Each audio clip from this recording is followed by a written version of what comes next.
Williams Broadcast. It is me once again, Williams. How are you? How have you been? Williams is here once again, and we are here to talk about a developing story about the Nakivubo Drainage System, which was given to one of the tycoons in Uganda, that is Ham Ajamis Chigundu, to take over the project regarding the master plan of making it better. And that is according to the letter signed by the General Yoweri Kaguta Museveni of the NRM party and the regime, of course, in power. There is a development I want to put to you guys. I appreciate, first of all, for your contribution through shares, likes, and views. However, I would like to note the fact that one of the fans in the comment section was like, William, it is okay for your other listeners to get your information through subtitles. For us, we miss you when you tell us Luganda stories, but do you bring it back? You don't. But, you know, always when change comes, it'll have some challenges for some people. Let us try to communicate basically in English so that we can reach further multitudes, further audiences. Yeah, let us just basically communicate in English. I always come across some people and are like, let us try to reach us also. I understand with communication, you cannot reach all people. And majorly this channel targets people from Uganda, people from Africa. I understand you Ugandans love Luganda, and probably you might be true when you say that you better understand some of us when we communicate in Uganda. That the world is changing. I also have to be flexible enough to at least bring out my English to communicate, because after 2026, actually up to after 2026 or even before that, we want to put more content on this channel that will need other people. You cannot host a Mzungu is supposed to come from where? Can a Mzungu be from Asia, a Mzungu from Canada, a Mzungu from United Kingdom, a Mzungu from America? But a person who is brown, you're supposed to talk to him in English, in that foreign language from United Kingdom. So let us just bear with me, guys. But there is a development about the drainage system of Kampala. So my fan who was like, communicate to us in Uganda because we miss Yongero, the legends, the riddles and stuff. Yes, we shall try. Good thing about my English is that I as much as possible try to use basic grammar that can be reached to. I have a colleague who is big in YouTube, that is word buyer. We have a WhatsApp group. He was like, oh, at last, my man is shooting a video of 30 minutes in English. And he put a claps of because some of us are communicating in our local languages and other YouTubers across the board. But let me also, a development about the drainage system that was where a document was signed by the General Yoweri Kaguta Museveni, giving a chance or a project to harm a tycoon in Uganda, is having a lot of debate, a lot of scans, people scanning the whole thing, and there are several developments. One of them is is about Barinwezo, who is an aspirant mayor from the National Unity Platform, who gave his remarks also. Another one is from a councillor, a lady who has some opinions and some information to give us. She's trying to educate us about what we didn't know already. And the accusations thrown at Lukwago, the Lord Mayor. You know, like I told you in my previous stream on Williams Broadcast, definitely this one, I told you that this is a complex story than most of us than what we saw when it started germinating, when it was Ngemera ne William. I am sorry, guys. It is supposed to be a serious video. Yeah, so that development is turning the table around. It is spinning the wheel to other directions. So you will bear with me. I'll play 2 clips, one by Barry Mwezo with his recommendations. Actually, one of what I captured from his recommendations, that is Barry Mwezo, who wants to be the next mayor from the national platform, noting the fact also that Lukwago, the incumbent, also wants to come back the other time. He said, Barry Mwezo, I'm quoting, that you cannot concentrate on Nakivubo drainage system before thinking about a solution about for the sewage and the trash. The trash, the sewage, the ETC in regards to KCCA is wanting, the status quo is worrying, especially when it comes to the Chitezi base where we used to dump all the trash around Kampala, from around Kampala. It's like, Barmezo is like, before you consider covering the drains, the drainages, the drainage system, think about where to put the trash, because actually it sounds not a serious point when he raises it, but later on you get to understand. He's like, people, did you know that after Kitez got a challenge, people are dumping trash in those trenches? When you cover them up without another solution, where will the trash go? It looks funny, it sounds funny, sounds unserious. But in other words, it means that before even considering the system of drainage, consider a solution of the trash in Kampala.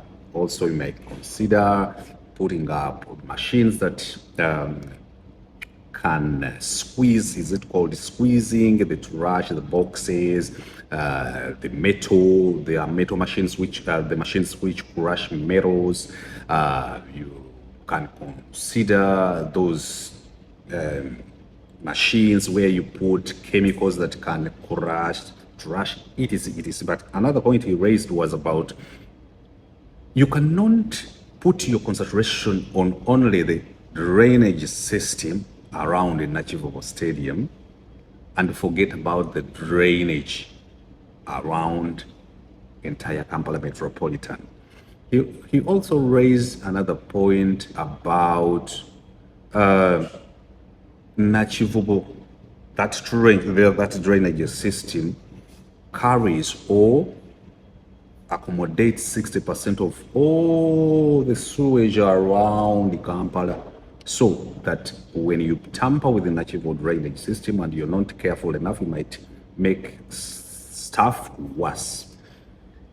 I'll put the link, the video of himself communicate his opinion, but also there is this lady who has a lot of information for you guys.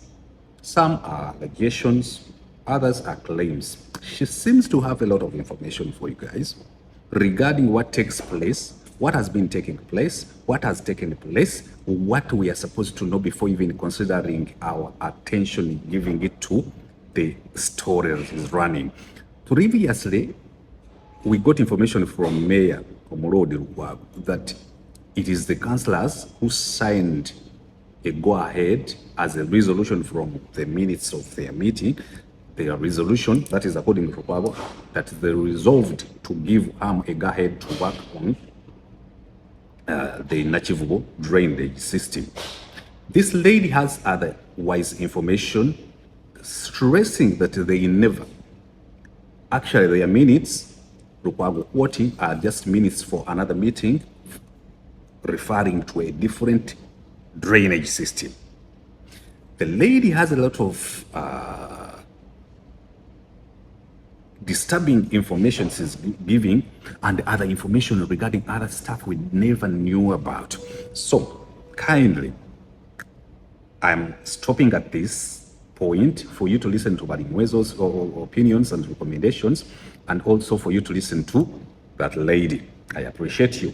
In the next stream, I'm going to talk about His Excellency Robert Kyagulanyi's encounter, the meeting of himself with Same, a foot soldier, should I say he's still a foot soldier, has been vocal online, but later on found challenges, health challenges, and he needs medical attention up to an operation.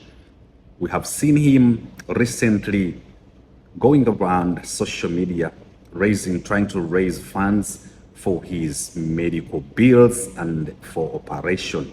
He claimed in several videos that the national platform, and to be particular, Lewis Lukwago, who is the Secretary General of the national platform, remained or turned deaf ears and blind eyes at his plea for help regarding health care or medical attention.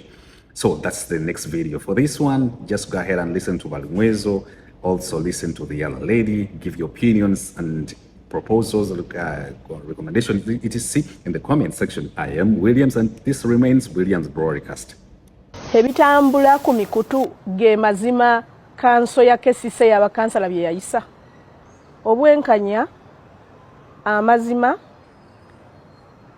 n'okulengerera ewala kikulu nnyo mu buli nsonga. Kubanga buli omu ayogera kike. Olwaleero waliwo ekiwandiiko kye bagamba nti bakansala baagaba omwala gwa Nakivubo. Omuntu yenna ayina resolution ya kanso ng'eri mu kiwandiiko Lord Mayor kyatambuza nga twateesako ku mwala gwa Nakivubo kyano, nga guli mu kiwandiiko kyonna nga gulabika nti Nakivubo kyano nga twali tugwogeddeko. Ndi mukamyufu KNUPC ddamu kusaba kifo kyonna. Bwavaayo ekiwandiiko nga bakansala b'NUP bateesa ku mwala gwa Nakivubo kyano, era nga boogera n'erinnya nti Haji Hamisi Kiggundu, tukuwadde, kubanga ye baluzo lusoni gye muli mu kwogera, tukuwadde omwala guzimbeko byonna by'oyagala. Akamyufu nkavaamu kendimu akeNUP. Tuyina ebyobufuzi ebiri mu ggwanga. Omuntu bw'alaba nga ggwawo asobola okulinnyira ku muntu oba asobola okulinnyira ku balala. Ffe tuli bantu batono nnyo bwe tetulina n'amaanyi nga bakansala. Omuntu asobola okulinnyira ku ffe n'akubirako ekibiina kya National Unity Platform, kubanga twambadde erinnya ly'ekibiina, twambadde omutima gw'ekibiina ffe Kampala. Kitegeeza ebikolebwa byonna tulina okuba nga twegendereza ng'abakulembeze. Twalondebwa ate ne tuweebwa omukisa ne tutendekebwa kibiina. Nze omu ku baaweebwa omukisa, His Excellency Kyagulanyi, ne mpitirako mu ssomero ng'alitaddewo ery'ekaamookya. Mmanyi ennono z'ekibiina, mmanyi kwe tutambulira, mmanyi omulamwa, era sisuubira nti mu biwandiiko ebitambuzibwa bwe kuba kuteesa nga bwe nateesa mu kanso nga bye bituufu nti nyina wadde ennono y'ekibiina wadde gye nali mmenye, kubanga si wali kanso gye nali ntuddemu ng'eteesa ku mwala gwe Nakivubo. Njagala okutegeeza bannakampala, ffe bwe tuba tulondeddwa nga tuvudde Lubaga, bwe ndeeta ensonga nga ya Lubaga efuuka ya Kampala Geno. Kanso ya Kampala yalina ekizibu ky'amataba. Ne tutuula ne tuteesa emyala gyongerweko meters ezizimbibwa wansi down n'okugaziyizibwa. Bwe bamala emyala egyo gyonna gibeerenga gibikkiddwa. Tuyina issue y'omwala gwa Lubigi. Omwala gwa Lubigi KCCA akaguzipenikako 60 billion. KCCA toyinza kutwala muntu yenna n'omwana omuto w'emyaka 6 n'omubuuza nti wano waliwo akawumbi ka ssente nakkiriza. Kinnuma nnyo road mayor wa accountability wa buli kimu nga sente ziggweredde ku lubigi Mr. Accountability ne tubeera mu kanso nga tukayanira ku mwalo ogwo buli lwe tumusaba lipooti tagireeta naye ng'omwala gwa kaspending bwako 60 billion ne buli munna Kampala nga tonnayomba yonna nga tonnatuvuma kirirako ekawempe otunule ku lubigi bwafaanana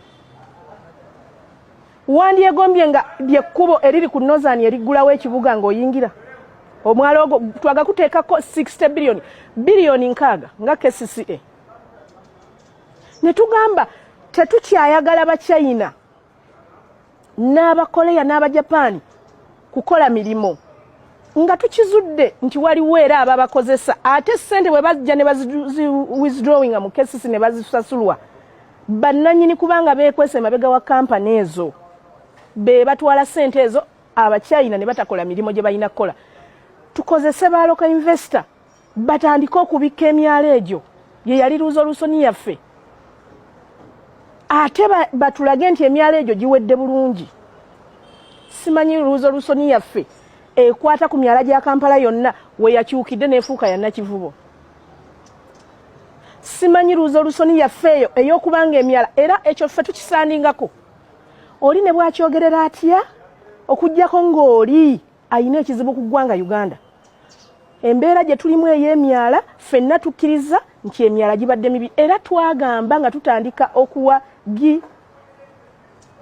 KMA emyala project etambula eri mu kukola enguudo n'emyala tewaba muntu addamu kukola luguudo n'ataweebwa kukola mwala ate bw'amala okukola omwala alina okugubikka simanyi oba ekyo twateesanga nsobi era nga kyekituvunaanibwa nti tulina okukola emyala nga tugirese giri open ebbaluwa gye nalabyeko egabira haamu okukola omwala ya mwami Yoweri Kaguta Museveni president wa NRM ng'emulagira akole omwala ogwo aweebwe security atazimbeko ne byayagala bwaba waayina ekiwandiiko nga bakansala ba KCCA bayina luzolusoni gye baayisa nga baga nti hamu tukuwadde awo zimbako ne byoyagala nva mu byobufuzi enkya mwami Museveni yawa hamu ebbaluwa emulagira okuzimba awo ateekeko byayagala agukulaakulanye kinneewuunyisizza abantu olw'okuba tuli mu byabufuzi buli omu akuba munno olwa kaadi naye tebakuba ffe olwaliro KCCA badde ne bakansala 56 egenda kudda na 30 ku 30 abo kuliko abayiseewo ddaana opposite abayiseewo mu bululu obwe bwe babbye obwa sponsor bodies ezo ezirondebwa si BNUP ne gye babalondedde baabakwese tetwalabyeyo balinga 12 ababavubuka ababakadde abaki abo bawangudde ku 30 kitegeeza NUP enoonya bakansala 20 begenda okuzza ku stewall kati bakansala 20 kitegeeza kuba baddeyo egenda kunoonya bakansala nga 10 be bagenda okudda ku stewall kati omuntu ayinza okulimba nti ali mu kkuba bakansala kudda ali mu kkuba ensonga ya haamu nti bakansala ba NUP be bawadde haamu omwala nga bakimanyi bulungi nti ebbaluwa erikkiriya ya mwami Museveni yeewadde haamu omwala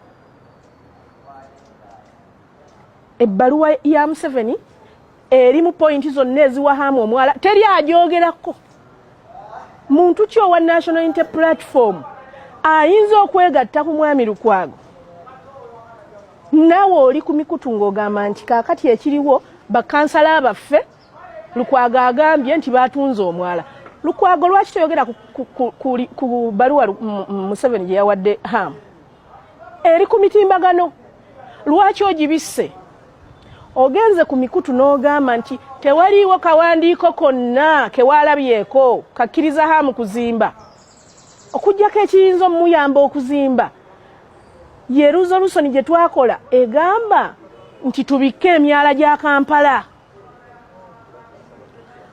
levo y'obwa Lord Mayor tonnalaba ku bbaluwa eyo mwami Museveni gye yawa haamu emugamba nti nno genda ozimba emyala genda ozimba omwala gwe Nakivubo mu mazima amatuufu musajja gw'omusiraamu mu resolution zaffe ze twayisa mulimu wetugambira nti mugenda ozimbe ku mwala gwe Nakivubo. Olukiiko lwaffe olwa kanso terugaba pulaani. KCCA Councillor si yegaba pulaani y'ekibuga era tetuvunaanyizibwa. Olukiiko lwaffe si lutuula ku land board ya kibuga. Abatuulako mwami balondemu bakamusiba okuva Lord Mayor Lukwago yamuwa ekifo kya land board emirundi 12. Lord Mayor ye yawa balondemu ekifo ky'obwa chairman bwa land board ya Kampala. Munnaku ntono agenda kutandika otugamba nti tuli mu kutunda ttaka lya Kampala. Tagenda kwogera ku balondemu gwe yawa buyinza alina ne sitampu ekoona ku sitampu ezitunda era abantu baffe mu ggwanga bajja kuvayo bagambe Lukwago abamu mutuufu okufumiitiriza ku by'abantu bye boogera n'okubirowoozaako nze ngamba kikulu. Eriyo munnabyabufuzi ayitiddewo ku bantu nze nali okuyingira NUP nali mu FDC naye Lukwago oyo yatuwaabirako ng'atuwaayiriza ng'atandika ebyobufuzi. Naye Besigye yamubuuza namugamba byoyogera obiinako obukakafu. Ffenna ne tugenda mu meeting twavaayo nga gumusinze nga ye mukyamu. Njagala okubuulira abantu b'NUP bakama baffe ensonga ezimu zeetaaga kwegendereza. Mbadde awo mpulidde n'ennaku yesterday but one nabadde ne Moosho oyo ng'anoonya emitwalo egyo. Kibi nnyo okwogera ebyama by'abantu. Emitwalo egyo ebiri nanga njagala kulinnyako ka boda ngende. Abakansala abamu abo basiiba n'enjala. Naye muli ku mikutu nti bafunye miliyoni 2. Ng'ovudde kufa abalina bizinensi zaffe. Baalidde miliyoni 2 efuuse miliyoni 2 enkya zigenda okujja zijja genda zirinya naye temumanyi na mbeera gye balimu. Tebajja kujja buli omu bamubuulire. Omuntu oyakutte miliyoni 2 ojja musanga ng'atambuza bigere talina wadde akamotoka aka miliyoni 7. Gw'omugambe naye nga yeekuumye n'atakola nsobi. Njagala okuwaako brief katono. Tuyina ensonga 2 Lord Mayor ze yagasse okubuzaabuza abantu. Tuyina ensonga y'omwala gwa Jjugula ogwo twaguteesaako. Omwala baguyita gwa Jjugula guli Kafumbe Mukasa. Omwala ogwo ogwa Jjugula twaleetebwa lipooti mu kanso nti hamu yaguzimbyeko. Jjugula ava mu Kisenyi ku Mbuzi n'ayita mu bizimbe ebyo ebya Bosco Muwonge n'ajja mpaka ku Owino. Tugenda ofuna lipooti mu kanso ne tutuula ne tusalawo nga kanso tukirire mwala. Ab'amawulire bonna twali nabo ne tukkirira ku mwala ogwo. Ne tunoonya omwala we gutandikira nga mbutuufu gye gwatandikira guli openi ogwo ogwa Jjugula mu Kisenyi eri ku Mbuzi. Ne tujja okusala oluguudo ng'oluguudo lwennyini luli ku mwala ogwo naye nga kuliko oluguudo. Awo we gwatandikira okubula. Ne tutandika ebizimbe bya Bosco Muwonge. Ne guyita mu paaka y'omu Kisenyi gwonna guli muzimbe era guliko ebizimbe by'abantu. Ne tugutambulirako mpaka okutuuka ku hamu. Lord Mayor yali yatuleetedde lipooti. Hamu amenye ekizimbe ekiri ku mwala gwa Jjugula. Hamu atwalibwe tukole lipooti atwalibwe ku poliisi. Hamu tukole lipooti agende Waigigi. Bamubuuze ku nsonga zaki z'okubanga yabba ettaka. Abantu abamu tebamanyi nti eyo kanso y'ekibuga ye Paalamenti ya Kampala. Buli kyoteesaako olina okuba nga weegendereza. Oyinza okumalira mu kkomera ng'omuntu ssekinnoomu oba kanso. Ffe twali tubaddeko mu kanso awo. Bakansala ne bayisa ebintu. Kino nkibuulira ensi nga twakisirikiranga kyama kanso y'ekisanja ekiwedde. Omuntu twamuteesaako n'atuwaabirako mu kkooti ffenna ne batuyiririza ssente miliyoni 2. Ffenna ne tutuula ne tuzisonda. Ate nga baatulaga tubaganda twali tugenda mu miliyoni 10. Bwe twatuula mu kanso Idi eyaliwo ebiseera byo yali lusa yajja mu kanso. Badayirekita bonna mu eyo kanso bajja nga ne Lord Mayor mwali. recommendation za road mayor zaali zigamba tusibe hamu tumutwale ewayi giggi tumenye ekizimbe ekiri ku Jjugula. Twagenda okutuula mu kanso tuba kuteesa nze nnyinza okuba nteesa kirala n'oli nateesa kirala tugenda okumaliriza ebirowoozo nga ebirowoozo abantu bye bawadde ne ripooti iddi gyatuleetedde akulembera ekibuga ne guidance ze mufunye ng'oli kyabadde ayagala mukole temusobola kikola. Twagenda okumaliriza nga wazze ebbaluwa ya Ekereziya ya Uganda. Mu ripooti ya road mayor mwalimu nti hamu yabba ekyaki y'Ekereziya. Ebbaluwa y'Ekereziya Ssaabasumba gye yali awandiise yaliko nti akatale k'Owino Sirowa yabba ettaka ly'Ekereziya. Twagenda okutuuka ku mwala nga tugenza okugulambula ogwa Jjugula nga kuliko ekizimbe road mayor kyayagala tumenye nga kuliko ebizimbe nga 9 ebyabagagga byonna. Namba 1 mu kanso ne tuwakanya ekyokubanga kanso yaffe esobola okuteesa ku muntu omu. Tetuteesa kumanya, tuteese ku kibuga jjeno. Kubanga abantu baagala okumanya amazima. Tuli ku Jjugula n'ebyo Nakivubo tetubimanyi nako tetubiteesaako. Ne tuteesa ekizimbe twagenda kituukako ng'amaduuka galimu abantu abajjudde ekirifuulu. Road mayor kyaleese tukole ki? Ne tulagira batekiniko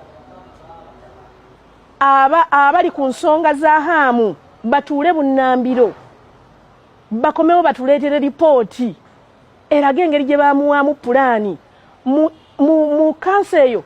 Iddi n'ayimirira n'annyonnyola nti hamu yalina master pulaani ey'okuzimba awo wonna. Master pulaani eyo naye neemala neekola ki? Neggwako nga tamaliriza byazimba. N'agamba nti bagenda kuddayo baliniwalinge master pulaani ye. Ddala nsonga kiffe nga bakansala kwe twali tusinzira tugambe nti tumenye ekizimbe kya hamu nga oli executive director avunaanyizibwa kumuwa pulaani avunaanyizibwa muwa buli kimu ayimiridde n'agamba nti baamuwa master pulaani nga kwebiri ne expiringa buvunaanyizibwa bwabwe ogiriniwalinga. Musango kyawo gwe tuyina nga bakansala ekyo kituguza kitufuula nti twali tuyina kutunuulira butunuulizi nsonga oba ziteesaako.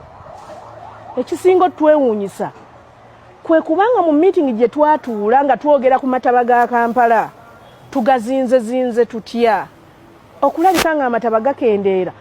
Olwaleero twateesa Kampala ku myala gyonna egiri mu kibuga era nga tugamba badevelopa abalungi abali wano nga bwe tuyina abakola enguudo wano ba Abubeka ba multiplex baani batulaze nti basobola okukola emirimu emirungi babawe n'egyo emyala basobola ogidevelopingako okubanga be bagitereeza bagiteeke mu mbeera omuntu ne bw'aba atambula ng'ebibuga ebimu bwe bibeera ebirala ebiyonjo tasobola kulaba nti wano waliwo omwala naye ng'omwala wansi gukola ki? Ng'omwala wansi gye guli. Naye ebintu byonna byakoze diversion ne tuva Kafumbe Road gye twatandikirako issue kubanga Jjugula gye twali tuteesako eri Kafumbe Road kati twetolodde mutuzizza ku Nakivubo kyano ne muva ku issue gye twayisa nga batekiniko bennyini bavudde ne bagamba nti hamu alina master plan kwatambulira ne tubagamba si buvunaanyizibwa bwa kanso ya KCCA okugaba plan, si buvunaanyizibwa bwa kansala kuvunaanyizibwa kutereka ttaka lya land board. Lord Mayor tanayogera komiti yonna yagiwa buli division yalondayo omuntu omu gwasinga okwesiga mu bulamu n'abaleeta n'abakolamu akakiiko akafuga ettaka lya Kampala. Obuvunaanyizibwa bwaffe birondoola oba biri mu mbeera entuufu gye twabisanga mu kubanga bwe twali tulayiraawo tulayira okukuuma ebintu by'ekibuga, tulayira okutereeza ekibuga, tulayira okufaayo eri bannakampala, tulayira okwagala ekibuga kyaffe. Emyaka 5 bwe kibanga ekyo kye kiyinza okutumisa obwa kansala nti twagambye omwala gwa Nalukolongo Channel guzimbibwe mu bunnambiro ate gubenga mubikke mwakafiiramu abantu emirambo 57 abantu basitula abafu ne babaleta ku gate ya KCC nga twagamye emyala gizimbibwe nga gibikkibwa bwe twamaze okuyisa ekiteeso ekyo ba balina kye balowooza ekirala ne bakigaziya mwe Museveni nadduka n'awandiika bunnambira ebbaluwa n'angamba nti haamu gwoba ozimbaawo obwefu tuyina buvunaanyizibwa bugaba contract yonna mu Kampala nga bakansala era mpulira baga simanya basayininze wano ono teyasayininze kanso buli agirimu Kaberoad Mayor asayininga resolution yonna eyisiddwa abagivunaanyizibwako Road Mayor n'ayita press conference ku Seolo bwe yamaze okutuula Susan Kusaba kwali ku mukutu mulabye nga bamuleeta ku mikutu egy'enjawulo yeesimbyewo Kampala Central avuganya Mwami Lubongo yaye candidate wa Lukwago gwayimiridde naye saawa eno olwavudde mu media bwati Susan Kusaba nga averi mu ofisi ya Road Mayor n'atuula mu mawulire Road Mayor radio gyavaako Susan Kusaba gyaddako tuli mu byabufuzi ate tebakubaffe bakansala nga bwe nkibagambye nti ku bakansala ba NUP ababaddaawo kuyinza kuddako nga 10 okusinziira ku biribu ebyenteekateeka y'ekibuga ate teri kanso yonna yali ekomyewo so amaanyi temugateeka nnyo ku bakansala mugateeke mu kulowooza nnyo ekibiina kino bino bye tukola tuli mu kwegatta ku bali mu kikuba haamu lwaki tayogera ku bbaluwa Museveni gye yamuwadde ekola myala ab'NRM bonna lwaki tebayogera ku bbaluwa Mwami Museveni gye yagabye ekola etwala Nakivubo lwaki mutambuza ekipapula kye tutayinaamu linnya haamu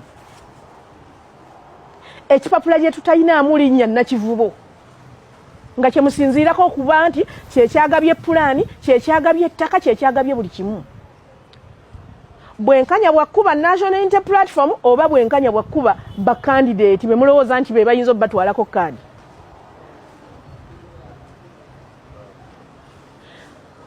amazima tegeekweka kino ngenda kuvaawo nga nkyogeddeko tuyinza obutaba bakansala ba kibuga kino nina obukakafu ndivaayo n'enjogera ebyama Lord Mayor ndi munyiivu nno ate ndayira wallahi ne Quran enjikwata wali weegase n'abagagga mu be paaka enkadde ne minutes weziri wasooka no weebavuma dozi tayikunizi tebagenda kukola kino wakiri tubaliyirire n'oleeta 300 billion tuziwe batayikunizi kansa ebifaananyi mu bijjeeyo byonna biraga nga yaleeta lipooti 2 gye yaba abamawulire endala ne gye yatuwa mu kanso yali ndala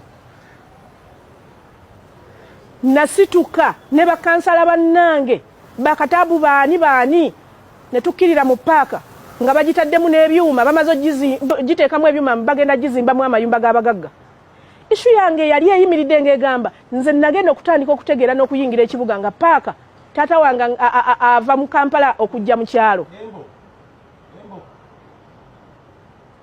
nga paaka eyo enkadde gyakozesa okulinnya emmotoka ezimuleeta e Masaka nembuuza Lord Mayor mu kanso minutes weziri twebaza ki abagagga abajja ne babba ettaka gwe Lord Mayor sebo mulungi ennyo ali mu kugaa nti ffe twatunze omwala wali otunze paaka ekoleramu abantu emitwalo egisukka n'emitwalo emeka nga tewabalumirirwa ffe be twagenda ne tuwamba paaka eyo ne tubagamba waakiri okweyokera mu kibuga ne batusiba ne tubeera mu makomera kikye watutaasa nga otunda paaka ffe nga twasirika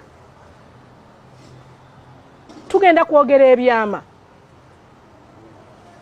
kigenda tuluma nga tubadde tulispecting omuntu naye nga tukimanyi nti wabulabe n'eri ekibuga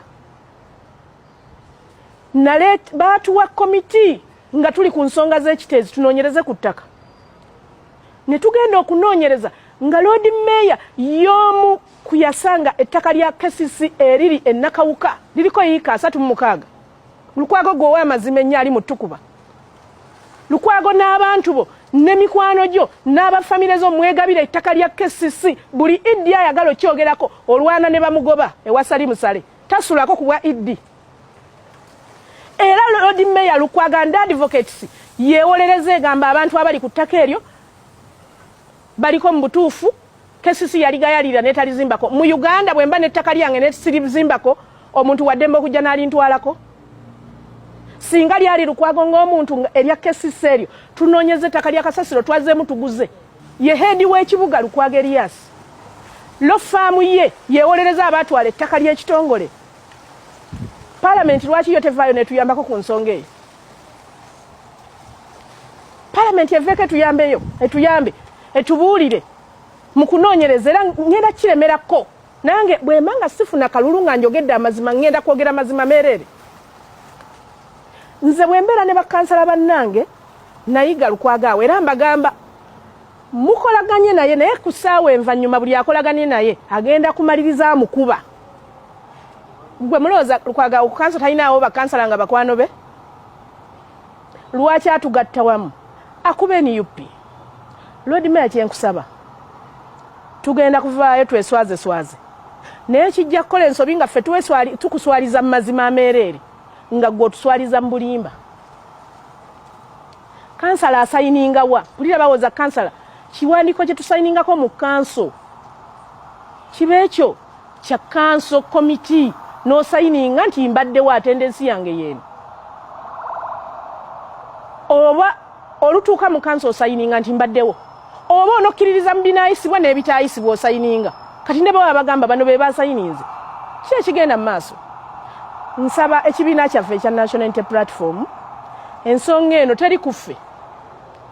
Mu myezi 3 emabega Lord Mayor yayita bakansala 2 Ssekinnoomu buli omu ng'amubuuza kunze nange osazeewaani, kunze ne bali mwezi osazeewaani. Ensonga teziri ku haamu.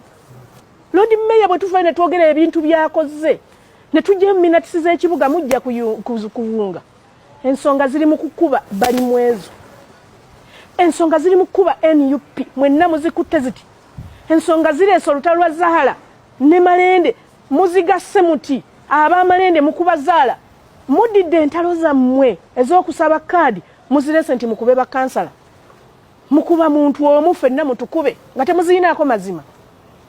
Maliriza ngamba ffe tetulina nsobi yonna gye twakola. Ogamba nti emyala gya Kampala gyonna girina okuba nga gizimbibwa temutabika nsonga za saidi ya Nakivubo ze twali tuteesaako kuziteeka mu nsonga za mwala gwa Museveni gwe yawadde hamu.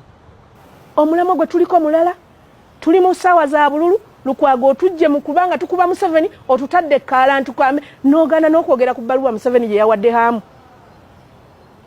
Oyagala tukole resolution zigamba nti ffe nga bakansala ba Kampala olw'okuba tuli be NUP twagala ebyala byonna bibeerawo nga tebizimbiddwa, bibeerawo nga byonna bifaanana nga bwe biri kati. Kugamba omuntu bamulonda emyaka 5 emirala ebeera bonus yakumwebaza nti wano okoze wano otokoze. Tetulina buvunaanyizibwa kugaba pulaani ya kibuga. Tetulina wadde nti kanso yegaba pulaani. Ate oba kanso ne bw'eba eneesazaamu pulaani obuyinza obwo tebulina. Teyina buyinza busazaamu pulaani ya muntu. Obuyinza bweyina kukirondoola nenoonya abakugu neeyogera nabo aba KCCA. Otutuuzaawo otya n'olaga nti ffe tugaba ne pulaani z'ekibuga. Oleese baabalondemu baani bonna obawadde emirimu be bavunaanyizibwa ku land board committee gwe babo osiba nabo mu meeting. Buli kye bakola oyagala kyambaza ffe kati. Mungu asobola okuva mu muntu ng'obulimba bususse. Era obulimba tebuba bwa lubeerera. Bakansala bannange mbasaba ekintu kimu buli omwanya olere ku mazima. Lukwago yatuleetedde n'embeera nga buli kansala agamba munne wazirabako ssente waziwuliddeko naye nga gwe bazigamba wabadde naye eggulo omaze naye wiiki ng'ayina ebizibu abikunyumiza n'akaaba n'amaziga. Ndayira wallahi umma Lukwago yali atunze paaka ng'ali n'abagagga. Abantu be NUP bandyebaziddwa be babezezaawo paaka eyo. Paaka yenkana n'omwala oguli mu Ttukubya. Paaka enkadde minutes tuzirina. Nga Lord Mayor agamba abagagga gavumenti we batebaliiridde soke ffe ne tuyimirira ne kanso tetwagirinda kuggwa. Nze nakulembera bannange ne tukkirira ku paka wansi ne tugaa wano we tufiira. Ffenna tuliko emisango tubadde tukyawere nemba nagyo buli nnaku. Lukwago hamu yali azimba ekyo ekizimbe mu kisanja ekiwedde n'atikka bakansala mu kabaasi naye n'akulembera n'atutwala ku hamu wansi. Ffenna tulina ebinuubule ne batukuba ne tuyika n'amanya twamala ku bitanda wiiki. Lord Mayor teyayimirirawo wadde eddakiika ezo obwedda ayita abantu ku radio bakansala b'NUP abere sifiri ne ba MP mwanguweko tukirire ku kibaati era bw'okikkirirako tagenda kuyimirirawo wadde eddakiika 3 ekibaati ekyo kyeyatutwalako twamala wiiki ezo nga Lord Mayor temutwogeza byama n'omukozi we bamuyitaddeewo buli omu amanyi Lord Mayor n'omuntu gwe bayitaddeewo ng'amugobye mu ofiisi nga balwanira ssente za Hamisi Kigundu nga ddeo teyatuusiza wa mukama we ssente zennyini ze baamuwadde nkiddamu Lord Mayor na Hamisi Kigundu buli ekitambula mu Kampala bakimanyi ate abagagga b'e Kampala bakatuuza olukiiko mu nnaku ezitawera 7 nga bonna basazeewo bagenda kuwagira Lukwago buli mugagga w'e Kampala batudde meeting ne basalawo tuli ku Lukwago tatukosa kabe mwami bali mwezi akimanyi yakitegeddeko meeting y'abagagga ba Kampala yatudde ne basalawo bagenda kuwagira Lukwago nga reason eri nti Lukwago tatukosa so njagala ebigambo bino nga tubimaliriza politics ali waggulu nnyo tali ku level y'abakansala ali mu kutambula yabuuseewo n'alwana nnyo Lukwago tugenda kuva mu kanso gwe ne Susan kusaba mwajjako abasuubuzi b'owino obuduuka bwabwe bwonna ne mubuzza mu bbanga owino eyo tekyalina muntu yenna agivunaanyizibwako ne mugamba abaali bazimba obuyumba obwo bagende ne bagenda mu kooti neeragira babaliyirire bagenda KCCA ino baliyirira baveewo bagende bwe banaavaawo abaali bakireyiminga nti wano waffe ani abanyiniyo bw'oba tewegatta ne Susan kusaba baamuleeta sipeso kujjako basuubuzi b'akatale k'owino obuyumba bwabwe owino tekyalina agivunaanyizibwako kitegeeza eri mu mikono gy'ababbi ate gwe wagitaddemu singa bali mwezi awangula Lukwago enkya ne batwala owino Lukwago agenda kugamba ndooza mulaba bali mwezo atunze owino n'abali mu owino tebakimanyi nti Susan kusaba yali alina ensonga ne Lord Mayor ekyamuleeta mu owino okugibba agijje ku basuubuzi esigale ng'eri mu bbanga owino eri mu bbanga naye ng'olukwe lwonna Lukwago ye yamusabidde programu zonna zaaliko ku CBS musabidde programu zonna zaaliko buli wamu Lord Mayor radio gyavaako kushaba wadda Lord Mayor radio gyavaako kushaba wadda ne bakuba NUP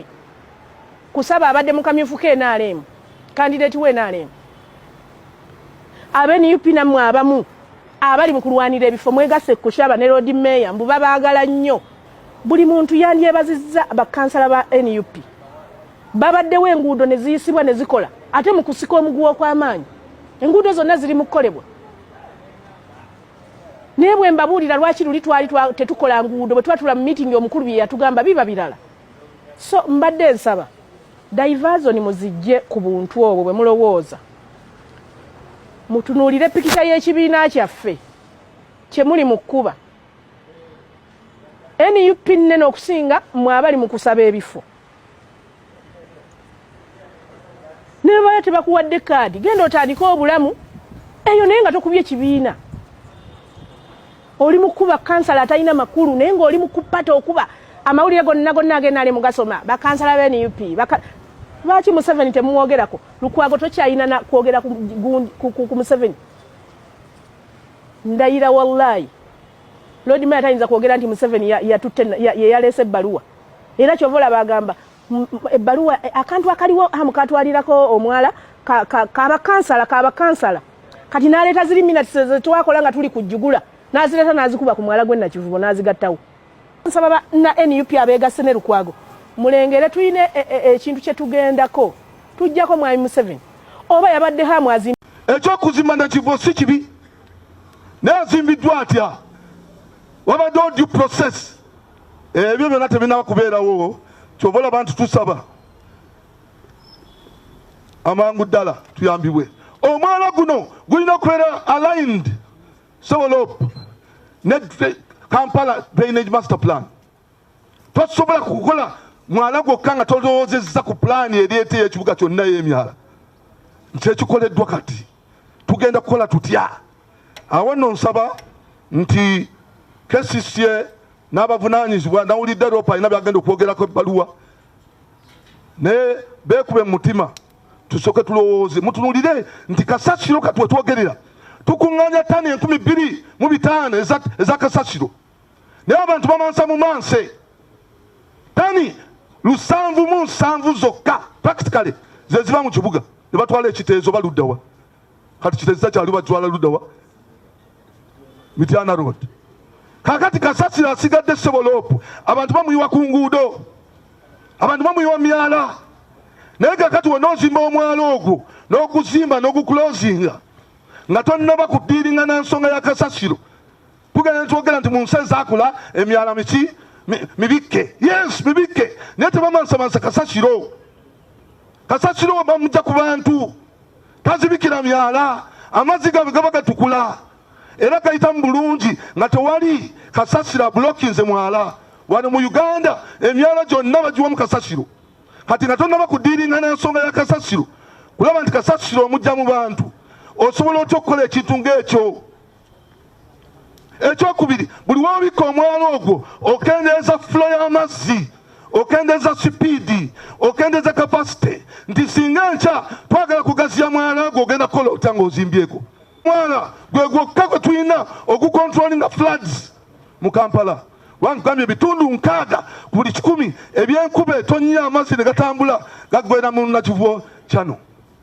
kakati tutudde ku bbomu lindako ekire kyenkuba eki kimu ogenda kulaba kubanga kakati ebibaati biziyiza amazzi okuyingira naye tebakikoledde mu tayimu yankuba so tulina okuvaayo okuteeka KCCA nema tubateeka ku notice